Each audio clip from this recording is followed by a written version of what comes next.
हाय दोस्तों, कैसे आप लोग। एक और बुरी खबर आई है, लेकिन इस बुरी खबर से जो आपको अवेयरनेस मिलनी चाहिए कि भाई सबसे बड़ा कारण जो मैं हमेशा बोलता हूँ हार्ट अटैक का, जिसको लोग इम्पोर्टेंस नहीं देते हैं, वो इस वीडियो के बाद आपको समझ में आ जाएगा कि क्या वो कारण है। अभी आपने देखा होगा कितने कार्डियोलॉजिस्ट की डेथ हुई हार्ट अटैक से, क्रिटिकल मेडिसिन वाले डॉक्टर की डेथ हुई हार्ट अटैक से। एक ही हफ्ते में 4-5 डॉक्टर्स की डेथ हो गई, और वो सारे उस फील्ड के डॉक्टर थे जहां पे समय नहीं है, टाइम नहीं है। वर्क ओवरलोड, स्ट्रेस, नींद नहीं आ रही है या नींद पूरी नहीं हो रही है, इतना स्ट्रेस, इतना ओवरलोड कि इतने हार्मोन रिलीज होते हैं, इतना बीपी बढ़ जाता है और हार्ट अटैक हो जाता है। प्रतीक पांडे, माइक्रोसॉफ्ट इंजीनियर, यूएस में, सिर्फ 32-33 साल के थे, हार्ट अटैक से डेथ हो गई सडन।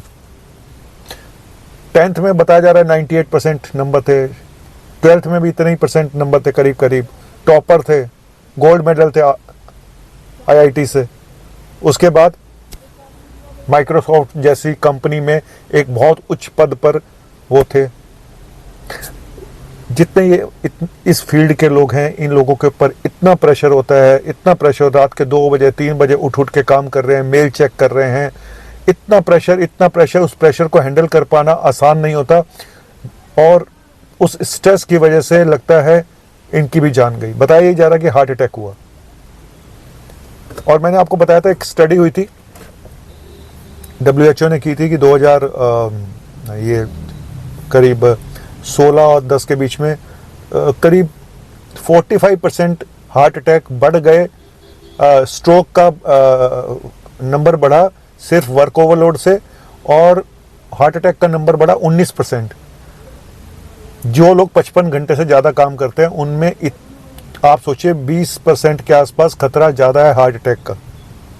देखो, साथ में आप स्मोक भी अगर करते हो, स्ट्रेस भी है, तो सोने पे सुहागा, और आपको ब्लड प्रेशर भी है, तो भाई आप पूछो ही मत। और खानदान में अगर फैमिली हिस्ट्री मिल गई तो आप तो फिर कहीं के नहीं रहोगे। तो जो चीज़ें हम कर सकते हैं उसको तो ठीक करें।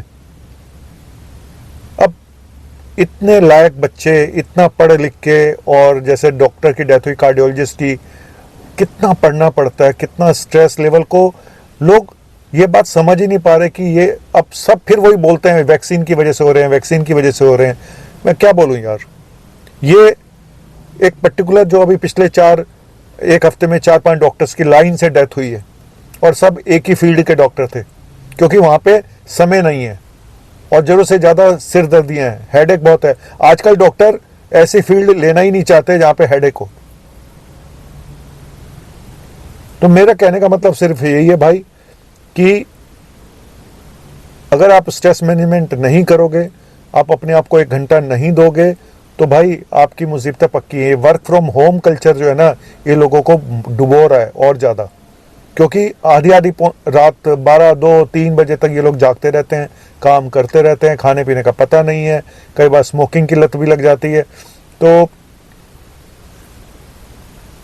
फिर इतने काम करने के बाद वीकेंड का वॉर भी होता है, उस पर आपने एंजॉय भी करना है, फिर बिंज ड्रिंकिंग होती है। तो भाई मैं फिर बोलूंगा कि अगर अब देखो, मैं अब हर एक को बोलूं, 30 साल वाले को भी बोलूं आप सीटी एंजियोग्राफी करा लो, तो वो भी कहाँ ठीक है। लेकिन मैं फिर बोल रहा हूं, अगर आपको ब्लड प्रेशर है, शुगर है, आपको मोटापा है, आपकी फैमिली हिस्ट्री है, आपके कोलेस्ट्रॉल लिपिड प्रोफाइल बहुत ज़्यादा गड़बड़ हैं, ठीक है, तो आपको चाहे भले 30 साल की उम्र हो, 35 साल की उम्र हो, तो करा लेना चाहिए। लेकिन कुछ सिम्टम लोगों को पता ही नहीं चलते हैं, जैसे कि 2-3 सिम्टम ऐसे जो लोगों को कभी नहीं पता चलते कि ये हार्ट अटैक के सिम्टम है। जैसे जरूरत से ज़्यादा थकान होना। आज मुझे सुबह से बहुत थकान हो रही है, और मुझे लगा यार मेरे अंदर कोई कमी हो गई, विटामिन की कमी हो गई है, मैं ये खा लूँ, ताकत का कैप्सूल मैं वो खा लूँ, और बाद में पता चलता है ये तो यार ये हार्ट अटैक निकला, इसकी तो डेथ हो गई। दूसरा, इंडाइजेशन, पेट की प्रॉब्लम। सुबह से एसिडिटी हो रही थी, ये मैंने एंटासिड खा लिया, ये पी लिया, नींबू पानी पी लिया, फलाना ले लिया, ये ले लिया, और बाद में पता चलता है तो हार्ट अटैक था। ये यंग पेशेंट में तो बिल्कुल नहीं पता चल पाता, क्योंकि वहां पे आप कभी सोचते भी नहीं कि 30 साल के लड़के को ये थकान जो है ये हार्ट अटैक की वजह से होगी, या उसके पेट में कोई प्रॉब्लम हो रही है तो हार्ट अटैक की वजह से होगी। मैंने खुद ट्रीट करे ऐसे पेशेंट जहाँ पे मैं उस पेशेंट को लेकर भी आऊंगा जो वॉमिटिंग करके प्रेजेंट किया था, पेन एब्डोमेन एंड वॉमिटिंग। बच गया वो पेशेंट, लेकिन भाई अगर बहुत ज़्यादा निगाह ना रखो तो फिर पेशेंट जा भी सकते हैं। क्या बोलूं, उस पेशेंट का वॉमिटिंग के साथ ब्लड प्रेशर हाई था, जिसने मुझे अलर्ट करा। मैंने कहा बीपी क्यों हाई आ रहा है इतना, इसकी वॉमिटिंग तो, इसका तो बीपी लो होना चाहिए था। तब मैंने डाउट हुआ, मैंने ईसीजी कराया, ईसीजी में हल्का सा डाउट था, फिर हमने उसको रखा 2-3 घंटे, फिर डायग्नोस करके फिर हमने उसको शिफ्ट किया, उसकी एंजियोप्लास्टी, तब जाके पेशेंट बच पाया। 100% ब्लॉक पड़ी थी आर्टरी। तो भाइयों अपने एडिक्शंस बंद कर दो, लाइफ थोड़ा सा कम पैसा कमा लोगे तो ज़्यादा सही रहेगा।